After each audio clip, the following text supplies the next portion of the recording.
pada petang hari ini kita akan belajar dengan firman Tuhan dan santapan rohani dengan suatu tema, oleh kasih karunia kamu diselamatkan. Kita ambil dari kitab Efesus pasal yang kedua, ayat yang ke-7 dan 8. Ayat ini dikatakan supaya pada masa yang akan datang Ia menunjukkan kepada kita kekayaan kasih karunia-Nya yang melimpah-limpah sesuai dengan kebaikannya terhadap kita dalam Kristus Yesus. Sebab karena kasih karunia kamu diselamatkan oleh iman. Itu bukan hasil usahamu, tetapi pemberian Allah. Puji Tuhan. Bapak Ibu Saudara terkasih di dalam Tuhan, Alkitab berkata bahwa kita diselamatkan itu oleh kasih karunia, bukan hasil usaha kita, bukan hasil usaha manusia, tetapi usaha Allah sendiri. Allah sendiri yang mengusahakan keselamatan untuk manusia. Allah sendiri, Allah turun ke bumi untuk menjadi manusia, sama seperti manusia kita, sama seperti kita. Dia juga lapar, dia juga ngantuk, dia juga haus, dia juga sakit, dia juga letih, lesu. Dia manusia, tetapi beda.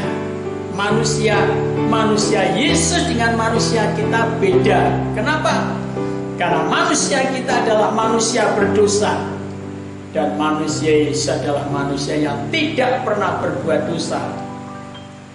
Dia turun ke bumi untuk mengaruniakan keselamatan, mengaruniakan hidup kekal.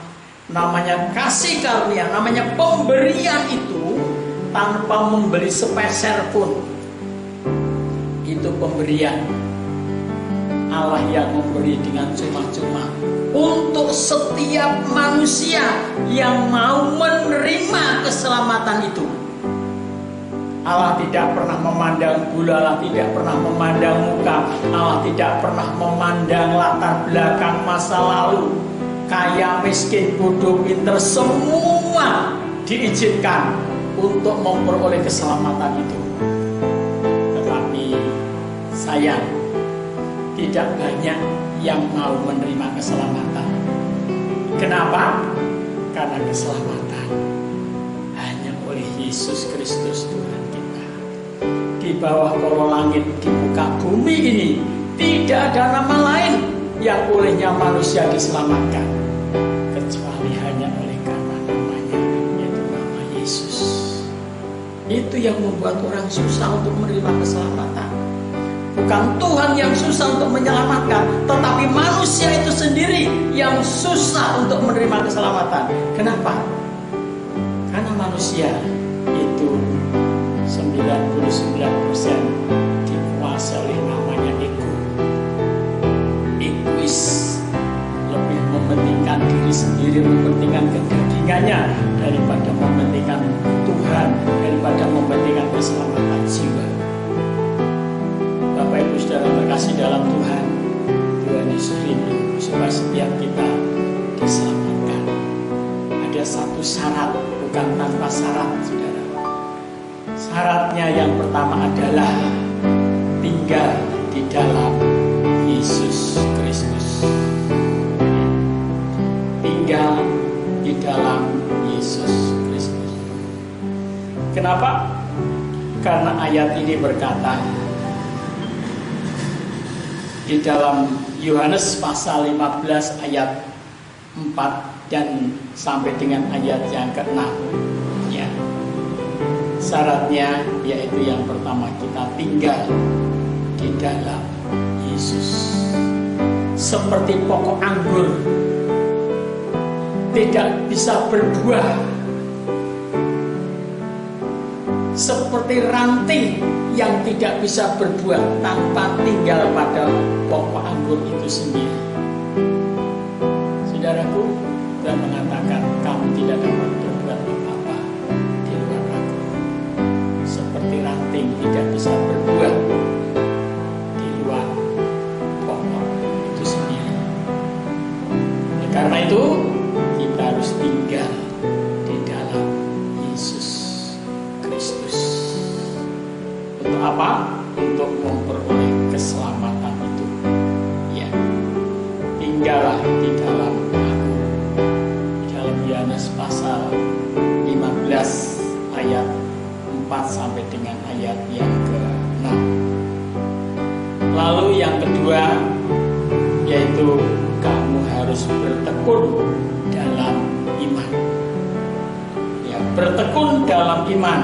Ya, dalam Kolose pasal 1 ayat 23. Dan yang ketiga, kamu harus tetap teguh, jangan goncang. Yang keempat, jangan mau digeser dari pengharapan Injil. Jangan mau digeser dari pengharapan Injil. Kenapa? Karena Injil adalah kekuatan Allah yang menyelamatkan manusia. Puji Tuhan.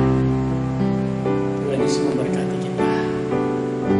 Marilah kita hargai, kita hormati keselamatan yang Tuhan berikan itu.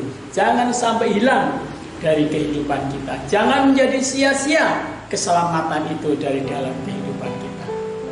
Karena Allah rindu setiap kita diselamatkan dari kuasa dosa dan kuasa maut.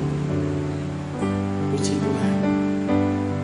Dia mati di kayu salib untuk menebus dosa kita, untuk menyelamatkan kita dari kuasa dosa dan kuasa maut.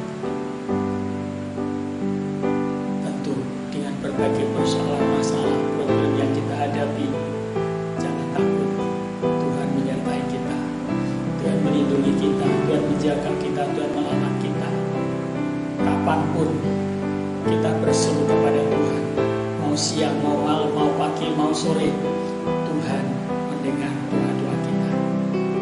Mari kita sama-sama berdoa dan kita mengucap syukur kepada Tuhan. Haleluya. Allah, Allahku, Tuhanku, Juru Selamatku, kami mengucap syukur kepadamu, yang telah turun ke bumi menjadi juru selamat kami. Dia telah menebus dosa kami, menyelamatkan kami. Engkau rela mati di kayu salib untuk menebus dosa kami. Engkau bangkit dari antara orang mati untuk membenarkan kami, dan Engkau naik ke surga untuk menyediakan tempat bagi kami. Kami bersyukur kepadamu. Kami punya pengharapan. Engkau berjanji Engkau akan datang kembali untuk menjemput kami. Terima kasih Bapa di surga. Kami mengucap syukur.